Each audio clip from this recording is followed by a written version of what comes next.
من يهده الله فلا مضل له ومن يضلله فلا هادي له وأشهد أن لا إله إلا الله وحده لا شريك له وأشهد أن محمدًا عبده ورسوله أما بعد فإن خير الحديث كتاب الله وخير الحدي محمد صلى الله عليه وسلم وشر الأمور محدثاتها وكل محدثة بدعة وكل بدعة ضلالة وكل ضلالة في النار يا أيها الذين آمنوا اتقوا الله حق تقاته ولا تموتن إلا وأنتم مسلمون يا أيها الناس اتقوا ربكم الذي خلقكم من نفس واحدة وخلق منها زوجها وبث منهما رجالا كثيرا ونساء واتقوا الله الذي تسألون به والأرحام إن الله كان عليكم رقيبا يا أيها الذين آمنوا اتقوا الله وقولوا قولا سديدا يصلح لكم أعمالكم ويغفر لكم ذنوبكم ومن يطع الله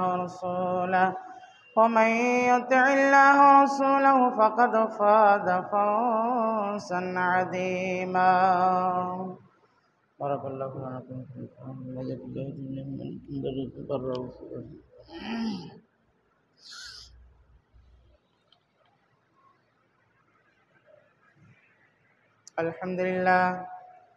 الحمد لله وحده والصلاة والسلام على من لا نبي بعد أما بعد فأعوذ بالله من الشيطان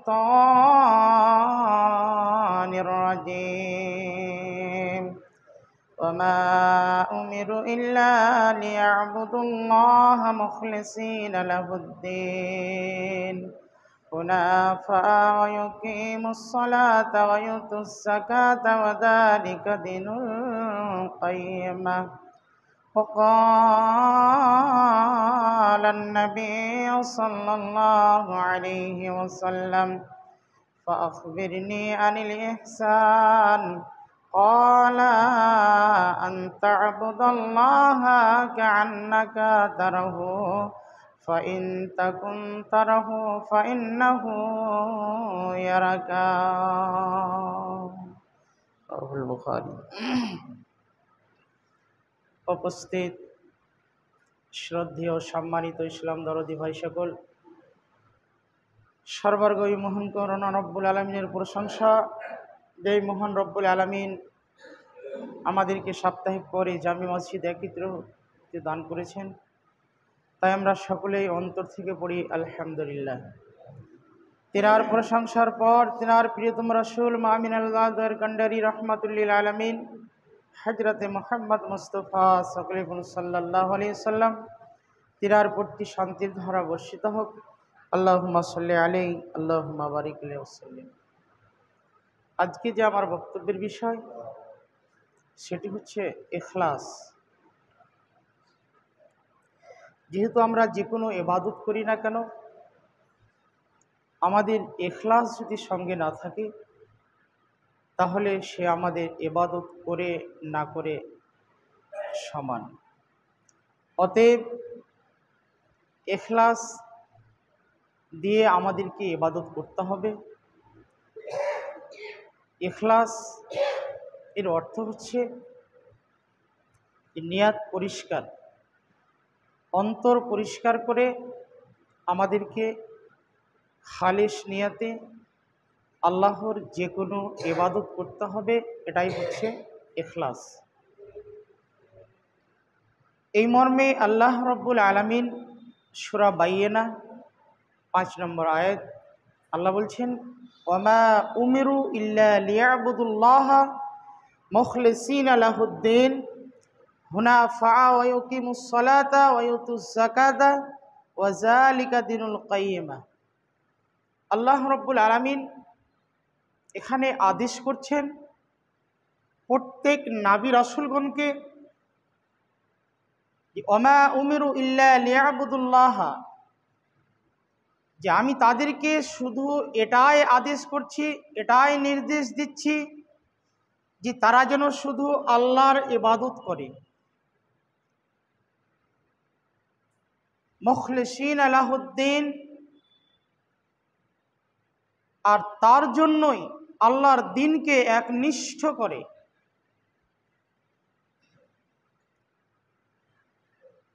যালিকা দীনুল কাইয়্যিমা, আর এটাই হচ্ছে সঠিক দিন। তাহলে অত্র আয়াতখানা থেকে আমরা স্পষ্টভাবে বুঝতে পারলাম যে দুনিয়াতে পৃথিবীতে যত নবী রাসূলগণ আল্লাহ রাব্বুল আলামিন পাঠিয়েছেন, সকল নবী রাসূলগণকে এই আদেশই করেছেন, এটাই নির্দেশ দিয়েছেন যে তোমরা শুধু আল্লাহরই ইবাদত করো। আল্লাহর ইবাদতের সঙ্গে কাউরির ইবাদত করা যাবে না। আল্লাহর ইবাদতকে খালেস নিয়তে অন্তর পরিষ্কার করে আল্লাহর ইবাদত করতে হবে।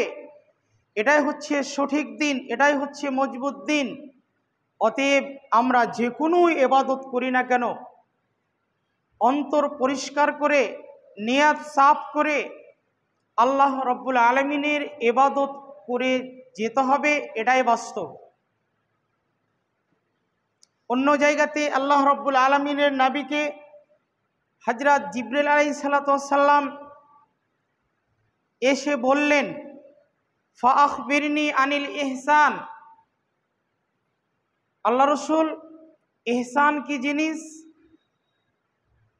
রাসূল সাল্লাল্লাহু আলাইহি সাল্লাম বললেন, ক্বালা আন তা'বুদাল্লাহা কাআন্নাকা ইয়ারাহু। ইহসান হচ্ছে সেটাই যে তুমি এমনভাবে ইবাদত করো যেন তুমি আল্লাহকে দেখতে পাচ্ছ। ফাইল্লাম তাকুন তারাহু ফাইন্নাহু ইয়ারাকা।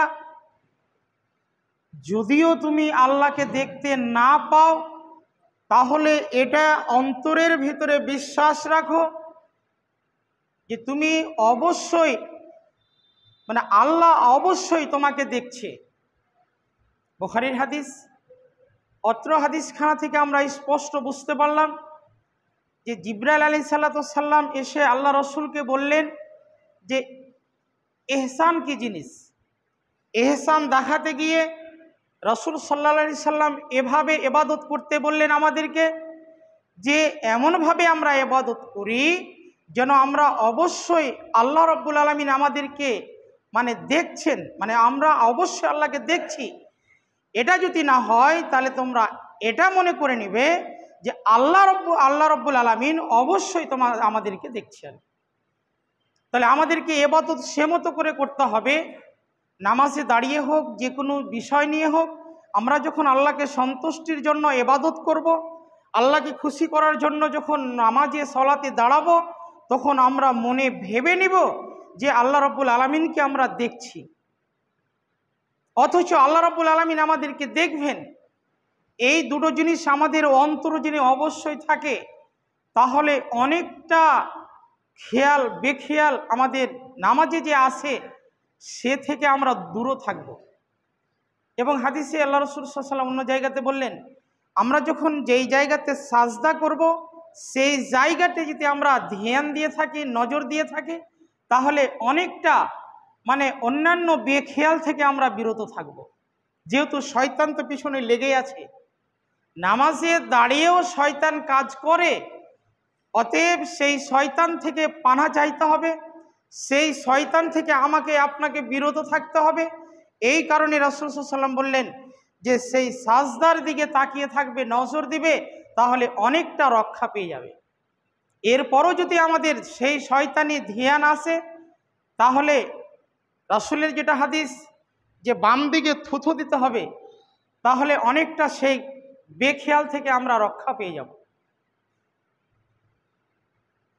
তাহলে ইহসান বুঝতে পারলাম যে আমরা আল্লাহকে সন্তুষ্ট, আল্লাহর ইবাদতটা এমনভাবে করব যেন আমরা আল্লাহকে দেখতে পাচ্ছি বা আল্লাহ আমাদেরকে দেখছে, এভাবে আমরা ইবাদত করব।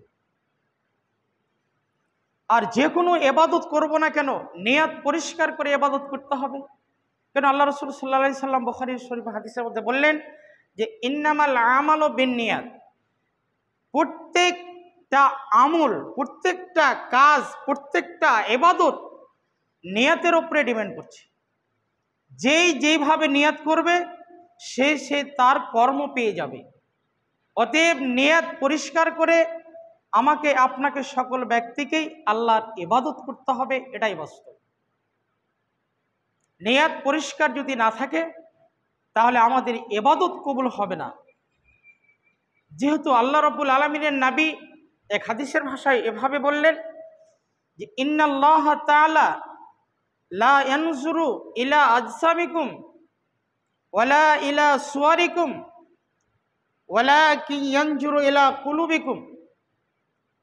রাসূল সাল্লাল্লাহু আলাইহি সাল্লাম বললেন যে আল্লাহ রাব্বুল আলামিন, হাদিসে কুদসি, যে আল্লাহ রাব্বুল আলামিন তোমাদের জিসিম, তোমাদের যে বডি রয়েছে সেই দিকে আল্লাহ রাব্বুল আলামিন দেখেন না। ওয়ালা ইলা সুওয়ারিকুম, তোমাদের যে সূরাত সেই সূরাতের দিকে আল্লাহ রাব্বুল আলামিন দেখেন না। ওয়ালাকিন ইয়ানজুরু ইলা কুলুবিকুম, তোমাদের শুধু আল্লাহ রাব্বুল আলামিন দেখেন কোন দিকে? তোমাদের শুধু তাকওয়া, তোমাদের শুধু অন্তর।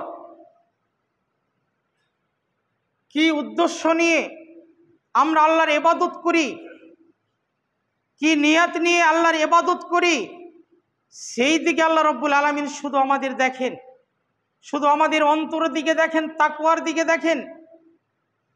আমি যে কত বডিওয়ালা, আমার যে কত বডি রয়েছে, আমি যে মোটা তাজা, আমি যে অত দেখতে সুন্দর, সাদা ফিটফিটে, সেই দিকে আল্লাহ রাব্বুল আলামিন দেখেন না। শুধু দেখছেন কি? শুধু অন্তরখানা দেখছেন। তাহলে যেই কোনো ইবাদত করি না কেন আল্লাহকে সন্তুষ্ট করার জন্য করতে হবে, আল্লাহর সন্তুষ্টি হাসিলের জন্য করতে হবে, তাহলেই আমরা সাকসেস হব, নচেত সাকসেস নয়। এবং তার সাথে সাথে ইখলাস থাকবে। ইখলাস আর ঈমান একই জিনিস। রাসূলুল্লাহ সাল্লাল্লাহু আলাইহি সাল্লামের কাছে একজন সাহাবী এসে দাঁড়িয়াফাত করলেন, জিজ্ঞেস করলেন, ইয়া রাসূলুল্লাহ মাল ঈমান। রাসূল সাল্লাল্লাহু আলাইহি সাল্লামকে জিজ্ঞেস করছেন, আল্লাহ রাসূল ঈমান কি জিনিস? রাসূল সাল্লাল্লাহু আলাইহি সাল্লাম বললেন, কাল আল ইখলাস, ঈমানটা হচ্ছে ইখলাস। আর ঈমান আর ইখলাসই হচ্ছে লা ইলাহা ইল্লাল্লাহ। যার ভিতরে লা ইলাহা ইল্লাল্লাহ থাকবে সেই ব্যক্তি আল্লাহর উপরে ভরসা করে ইবাদত করবে, সেই ব্যক্তির ভিতরে ইখলাস থাকবে, সেই ব্যক্তির ভিতরে ঈমান থাকবে। লা ইলাহা ইল্লাল্লাহ যদি তার ভিতরে না থাকে, তার ভিতরে ইখলাস থাকতে পারে না, তার ভিতরে ঈমান কাজ করতে পারে না। অতএব ঈমান যখনই থাকবে ইখলাস তখনই কাজ করবে, যখনই ইখলাস থাকবে তখনই ঈমান কাজ করবে। অতএব একজন ব্যক্তির ভিতরে ইখলাস ঈমান অনিবার্য, থাকতেই হবে। যদি ইখলাস ঈমান না থাকে তাহলে সে ইবাদত করে কোনো তার লাভ হবে না, ইবাদত করে তার কোনো কাজে আসবে না। ইবাদত করতে গেলে ইখলাসের সঙ্গে ইবাদত করতে হবে, এটাই চূড়ান্ত। নিয়ত শুদ্ধ করে পবিত্র রেখে পরিষ্কার অন্তরে আমার আপনার ইবাদত করতে হবে আল্লাহকে সন্তুষ্টি করার জন্য, এটাই বাস্তব। যদি আমরা মানুষকে দেখাবার জন্য ইবাদত করি, মানুষকে দেখাবার জন্য দান সাদকা খায়রাত করি, মানুষকে দেখাবার জন্য সালাত আদায় করি, সিয়াম রাখি, তাহলে রাসূলের একটা হাদিস শুনুন। রাসূল সাল্লাল্লাহু আলাইহি সাল্লাম বললেন, মান সামা ইউরাই ফাকাদ আশরাকা, যেই ব্যক্তি কোনো ব্যক্তিকে দেখাবার জন্য যদি সে সিয়াম পালন করে থাকে তাহলে সেই ব্যক্তি শিরক করল। ওমান সাল্লা ইউরাই ফাকাদ আশরাকা, কোনো ব্যক্তি যদি মানুষকে দেখাবার জন্য সালাত আদায় করে থাকে তাহলে সেই ব্যক্তি শিরক করল। ওমান তাসাদ্দাকা ইউরাই ফাকাদ আশরাকা, কোনো ব্যক্তি যদি মানুষকে দেখাবার জন্য দান খায়রাত সাদকা করে থাকে তাহলে সেই ব্যক্তি শিরক করল। অত্র হাদিসখানা থেকে আমরা স্পষ্ট বুঝতে পারলাম, আমরা যদি সিয়াম পালন করি, আমরা যদি সালাত আদায় করি, আমরা যদি দান খায়রাত কোনো ইত্যাদি আল্লাহর কাজ করি, তাহলে যদি মানুষ দেখানো থাকে, আমার ভিতরে আপনার ভিতরে যদি রিয়া কাজ করে, তাহলেই কিন্তু সেটা শিরকে পরিণত হবে। আল্লাহ সন্তুষ্ট হতে পারে না, এটা অসম্ভব। তার ভিতরে ইখলাস থাকতে পারে না। ইখলাস থাকলে সে তার ভিতরে রিয়া কাজ করবে না। আমার ভিতরে আপনার ভিতরে যদি রিয়া কাজ করে, আমার ভিতরে আপনার ভিতরে যদি অহংকার কাজ করে, তাহলে জেনে নিতে হবে ইখলাস নেই, ইখলাস সরে গিয়েছে, আপনার ভিতরে ঈমান নেই, সরে গিয়েছে। অতএব ইখলাসকে ধরে কাজ করতে হবে। ঈমান যদি টিকিয়ে রাখতে চান তাহলে ইখলাস দিয়ে কাজ করতে হবে, এটাই বাস্তব।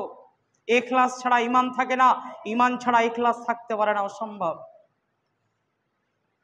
যে কোনো কাজ করুন ভালো উদ্দেশ্য করুন। এক হাদিসে বলুন, আল্লাহ রাসূল সাল্লাল্লাহু আলাইহি ওয়াসাল্লাম বলেছেন যে কোনো ব্যক্তি যদি একটা নেকির কাজ করার উদ্দেশ্য করে, নেকির কাজ করার জন্য নিয়ত করে, তাহলে সেই ব্যক্তি যদি সেই কাজটা করতে নাও পারে তাহলে রাসূল বললেন এক নেকি পাবে। আর কোনো ব্যক্তি যদি সেই কাজটা করেই ফেলে, ভালো কাজটা যদি করেই নেই, তাহলে 10 নেকি পাবে। অপর বর্ণনায় পাওয়া যাচ্ছে 700 নেকি পর্যন্ত পাবে। তাহলে এখান থেকে বোঝা গেল, আপনি একটা ভালো কাজের নিয়ত করলেন, সেই কাজটা যদি না করতে পারেন তাহলে আপনি 1 নেকি পাবেন। কাজটা যদি করে ফেলেন তাহলে 10 থেকে নিয়ে 700 পর্যন্ত আপনি নেকি পাবেন। কোনো ব্যক্তি যদি পাশাপাশি একটা খারাপ কাজের জন্য নিয়ত করে থাকে, সেই কাজটা সন্ধ্যা হতে হতে হয়তো টাইম দিয়েছিল, সেই কাজটা হয়তো সে করলো না, তখন আল্লাহ রাব্বুল আলামিনের নবী বলছেন সে 1 নেকি পাবে। আর যদি সেই খারাপ কাজটা করেই ফেলে তাহলে তার জন্য একটি মাত্র গুনাহ লেখা হবে। এই হাদিস আহমদ এবং বুখারীর হাদিস। হাদিস থেকে আমরা স্পষ্টভাবে বুঝতে পারলাম যে আল্লাহ রাব্বুল আলামিন আমাদের প্রতি কত দয়া করেছেন, যে আমরা গুনার কাজে যদি নেকি করি, গুনার কাজে যদি আমরা নিয়ত করি, তাহলে গুনার কাজটা যদি হয়ে যায় তাহলে মাত্র একটি মাত্র গুনাহ হবে। আর যদি আমরা নকি সেই কাজটা না করি তাহলে আমরা একটি নেকি পেয়ে যাব। আর ভালো কাজের যদি উদ্দেশ্য করি, ভালো কাজের যদি নেকি মানে নিয়ত করি, তাহলে কাজটা করে ফেললে 10 থেকে নিয়ে 700 পর্যন্ত আমাদের নেকি হবে। অতএব অনুরোধ করব প্রত্যেকটা ব্যক্তিকে, যে কোনো কাজ করেন না কেন আল্লাহর উদ্দেশ্য করেন, ইখলাসের সাথে নিয়ত পরিষ্কার করে আল্লাহর সন্তুষ্টি আদায়ের জন্য যতগুলোই কাজ করবেন সেটা যেন ভালো কাজ হয়। ভালো কাজ হলে আপনার নেকি ইহকালে আপনার লাভ, আপনার পরকালে লাভ আছে। তাহলে আপনি ভালো কাজ করুন, মানুষকে ভালো কাজের জন্য আদেশ করুন, মন্দ কাজ থেকে নিষেধ করুন। এটাই হচ্ছে আপনার দায়িত্ব, এটাই হচ্ছে আপনার কর্তব্য। তাহলে আপনার ইহকাল পরকাল সাকসেস। নিয়ত, যে কোনো কাজ আপনি যদি নিয়তের উপরে করি তাহলে আল্লাহ খুশি। নিয়ত এমন একটা জিনিস, ইখলাস এমনই একটা জিনিস যে এক হাদিস আল্লাহ রাসূল সাল্লাল্লাহু আলাইহি সাল্লাম বললেন, এই পৃথিবীটা, এই দুনিয়াটা 4 প্রকার মানুষের জন্য, 4 শ্রেণীর মানুষের জন্য।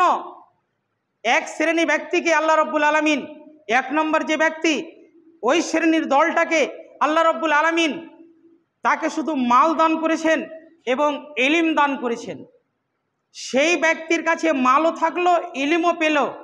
আল্লাহ রাব্বুল আলামিনের মাল পেয়ে, ইলম পেয়ে, সে ইলম দিয়ে গবেষণা করতে পারলো, সে বুঝতে পারলো যে এই মাল যে আমি কোন পথে ব্যয় করব, এই মালটাকে আমি কোন পথে খরচ করব, এটা তার বিবেক দিয়ে সে বিবেচনা করে দেখলো যে না, এটা আল্লাহর হক রয়েছে, গরিব দুঃখীর হক রয়েছে। এই হক আল্লাহর হকে, অর্থাৎ আল্লাহর পথে যদি আমি ব্যয় না করি তাহলে কিন্তু আমার ক্ষতি হতে পারে। অতএব এটা চিন্তা ভাবনা কেন করলো, যে তার কাছে ইলমও আছে, তার কাছে মালও আছে। এই কারণে সে ব্যক্তি সঠিক নিয়তে আল্লাহর হককে আল্লাহর পথে ব্যয় করার জন্য সেই মালটি আল্লাহর পথে ব্যয় করলো। দ্বিতীয় ব্যক্তি, দ্বিতীয় শ্রেণীর মানুষকে আল্লাহ রাব্বুল আলামিন সেই ব্যক্তিকে মাল দিয়েছেন কিন্তু ইলম দান করেননি। না, ইলিম দিয়েছেন কিন্তু তাকে মাল দেননি। সেই ইলিম দিয়ে সে গবেষণা করলো ব্যক্তিটি যে আল্লাহ রব্বুল আলামিন আমার কাছে যদি মাল থাকতো তাহলে প্রথম ব্যক্তি যেই মাল দিয়ে ইলিম দিয়ে বিবেচনা করে তোমার পথে ব্যয় করেছে, খরচ করেছে, সেই মালগুলো আমার কাছে যদি আজ সেই রকম মাল থাকতো তাহলে আমিও তোমার পথে মানে ব্যয় করতাম, তোমার হক আদায় করতাম। আল্লাহ রসুল সাল্লাল্লাহু আলাইহি সাল্লাম বললেন ফাহুয়া নিয়ত বেনিয়াতিন আজরুহুমা সাওয়াউন, তারা নিয়তের কারণে দুইজনই সমান। সেই ব্যক্তি মাল দান করে যতটা নেকি পেল, এই ব্যক্তির নিয়ত পরিষ্কার আছে, নিয়ত শুদ্ধ আছে, এই কারণে নিয়তকে সে মতো কাজে লাগালো, তার কারণে সেই ব্যক্তি অতটা নেকি পেয়ে গেল। 3 নম্বর ব্যক্তি, 3 শ্রেণীর মানুষকে আল্লাহ রাব্বুল আলামিন ইলম দান করেননি কিন্তু তাকে মাল দিয়েছেন। সেই ব্যক্তিটি মাল পেয়ে, তার কাছে তো ইলম নেই, সেই ব্যক্তিটি তার মালকে যেখানে সেখানে যেটা যার মনে চেয়েছে সে অনুপাতে সে ব্যয় করেছে। দারু খেয়ে শেষ করেছে, রান্ডিখানায় গিয়েছে, তাস খেলেছে, জুয়া খেলেছে, মদ খেয়েছে, যত প্রকারের অন্যায় অশ্লীল কাজ রয়েছে সমস্ত কাজে সে টাকাটি ব্যয় করেছে। কেন? তার কাছে যদি আজকে ইলম থাকতো তাহলে সে ইলম দিয়ে সে গবেষণা করত, সে ইলম দিয়ে চিন্তা ভাবনা করত যে আমি মালটাকে কোন পথে ব্যয় করব। কিন্তু তাকে আল্লাহ রাব্বুল আলামিন ইলম দান করেননি, শুধু মাল দিয়েছেন। এই মালটাকে সে অন্যায় পথে ব্যয় করেছে। রাসূল সাল্লাল্লাহু আলাইহি সাল্লাম বললেন এই ব্যক্তিটি হচ্ছে সবচেয়ে নিকৃষ্ট ব্যক্তি। চতুর্থ ব্যক্তিকে আল্লাহ রাব্বুল আলামিন না মাল দিয়েছেন না ইলম দান করেছেন, কোনো কিছু তাকে দেয়নি। তাহলে সেই চতুর্থ ব্যক্তি, সেই অর্থাৎ তৃতীয় ব্যক্তি যে আয়েশ আরাম করেছে মাল পেয়ে, সেই ব্যক্তি নিয়ত করছে চতুর্থ ব্যক্তি, আল্লাহ তুমি যদি আমাকে মাল দান করতে তাহলে 3 নম্বর ব্যক্তি যে আয়েশ আরাম করেছে সে মতো আমি ব্যয় করতাম, আমি মাস্তি করতাম, আমি সেই খরচ করতাম। কেন কথা বললেন? যে তার কাছে না ইলম রয়েছে না তার কাছে কোনো মাল রয়েছে। যদি ইলম থাকতো তাহলে প্রথম ব্যক্তির মতো সে আরাধনা করত, কিন্তু তার কাছে তো ইলম নেই, তার কাছে তো জ্ঞান নেই, সে তো মূর্খ। এই কারণে সে 3 নম্বর ব্যক্তির কথা মানে তুলে ধরল আল্লাহ রাব্বুল আলামিনের সামনে যে আল্লাহ তুমি আমাকে যদি মাল দিতে তাহলে আমি সেই 3 নম্বর ব্যক্তির মতো করে খরচ করতাম, ব্যয় করতাম, আমি মাস্তি করতাম, অন্যায় পথে এগুলোতে মানে খরচ করতাম। আল্লাহ রসুল সাল্লাল্লাহু আলাইহি সাল্লাম বললেন যে এই 2 জন ব্যক্তি সবকৃষ্ট মানে সবচাইতে নিকৃষ্ট। তার মানে এরা 2 জন যাবে জাহান্নামে আর 2 জন ব্যক্তি যাবে জান্নাতে। তাহলে নিয়তের কারণে রাসূল সাল্লাল্লাহু আলাইহি সাল্লামের হাদিস থেকে আমরা যা স্পষ্ট বুঝতে পারলাম, নিয়তের কারণে 2 জন ব্যক্তি জান্নাতে যাবে আর নিয়তের কারণে 2 জন ব্যক্তি জাহান্নামে যাবে। অতএব আমি অনুরোধ করব প্রত্যেকটা ব্যক্তিকে নিয়ত শুদ্ধ করে যেন আমরা ইবাদত করি। শুধু নিয়তটা যদি আমরা সঠিকভাবে রাখি, নিয়তটা যদি আমরা সলিডভাবে রাখি, উদ্দেশ্য যদি ঠিক থাকে, তাহলে যদি অর্থ না থাকে তাহলে আপনি বড় বড় লোকের সামনে দান করে যতটা নেকি পেয়ে গেল ততটা নেকি আপনি নিয়তের কারণে পেয়ে যাবেন। অতএব অনুরোধ করব প্রত্যেকটা ব্যক্তিকে, যাদেরকে আল্লাহ টাকা পয়সা দিয়েছে তারা সঠিকভাবে কাজে লাগার চেষ্টা করুন, না হলে কিয়ামতের মাঠে ফেসে যাবেন। যাদেরকে দেয়নি তারা নিয়তকে শুদ্ধ করুন, পরিষ্কার করুন, আল্লাহর কাছে আরাধনা করুন। আল্লাহ তুমি যদি সে মতো মাল দিতে তাহলে তোমার ভালো পথে ব্যয় করতাম, ভালো পথে খরচ করতাম, তাহলে আপনি ততটা নেকি আপনি পেয়ে যাবেন। তাহলে আল্লাহ রাব্বুল আলামিনের কাছে আমরা দোয়া করব যাদেরকে টাকা দিয়েছে তারা যেন অহংকার করে টাকাটাকে এদিক ওদিক খরচ না করে দিই, ব্যয় না করে দিই, টাকাটা সঠিক পথে ব্যয় করি, আল্লাহর হক যেখানে আছে সেখানে যেন ব্যয় করি, না হলে কিয়ামতের মাঠে আপনাকে আমাকে জবাবদাহি করতে হবে, বিকল্প কোনো রাস্তা নেই, করতেই হবে। অতএব নিয়ত পরিষ্কার করে যে কোনো ইবাদত করুন। আর একটা হাদিস বলে ছেড়ে দিচ্ছি, আল্লাহ রাসূল সাল্লাল্লাহু আলাইহি সাল্লাম এক হাদিসের ভাষায় বললেন, নিয়ত এবং রিয়া শিরক থেকে আমাকে আপনাকে সকল ব্যক্তিকে বেঁচে থাকতে হবে। কেন? আল্লাহ রাব্বুল আলামিনের নবী এক হাদিসের ভাষায় বললেন 3 শ্রেণীর মানুষ জাহান্নাম তাদেরকে দিয়ে উদ্বোধন করা হবে। সেই হাদিসগুলো আমাদের জানা, রিপিট করছি শুধু। 3 শ্রেণীর মানুষকে দিয়ে আল্লাহ রাব্বুল আলামিন জাহান্নাম উদ্বোধন করবে।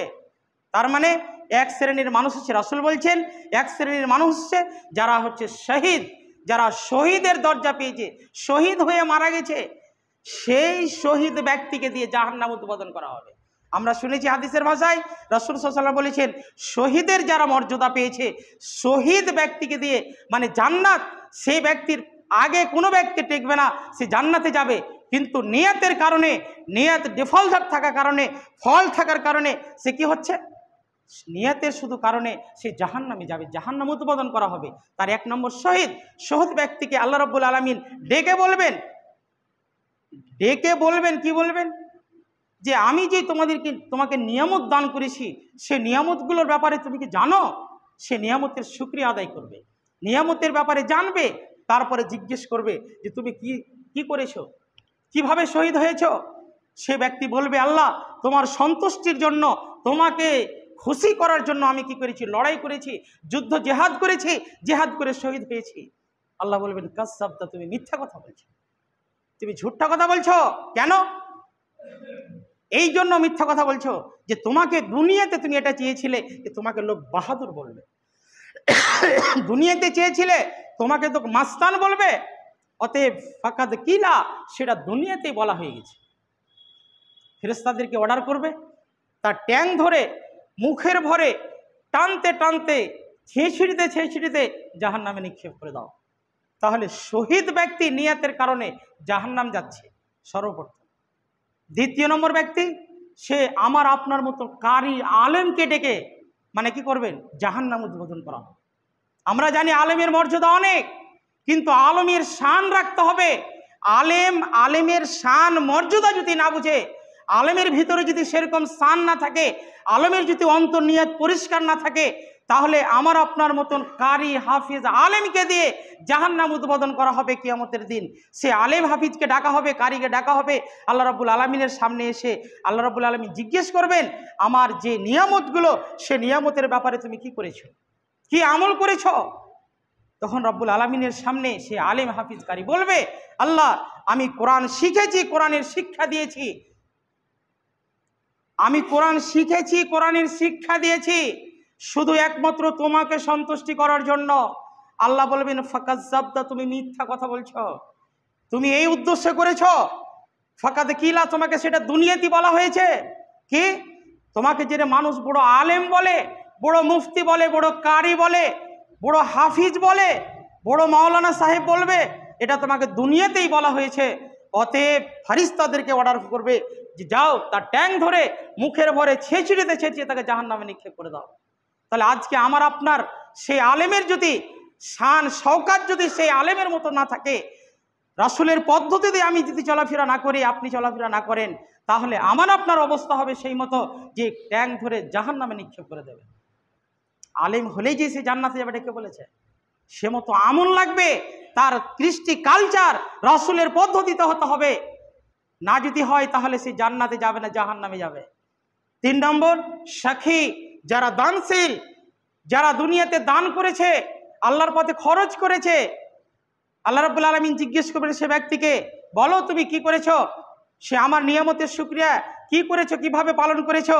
সে আল্লাহ রাব্বুল আলামিনের সামনে বলবে, আমি এভাবে পালন করেছি, আল্লাহ তোমার মাদ্রাসাতে দিয়েছি, মসজিদে দিয়েছি, তোমার পথে ব্যয় করেছি, খরচ করেছি, যেটা তোমার হক। আল্লাহ বলবেন, কাযযাবতা, তুমি মিথ্যা কথা বলছো, তুমি এই জন্য বলেছো দান করেছো যে তোমাকে লোক কি করবে, বেশি দানত্ব ব্যক্তি বলবে, তুমি মানুষকে দেখে দেখে দান করেছো, যে লাখ টাকা, 2 লক্ষ টাকা, 50,000 টাকা দান করেছে, তোমাকে মানুষ দানশীল বলবে, এই উদ্দেশ্য তুমি দান করেছো। তুমি এখন মিথ্যা কথা বলছো।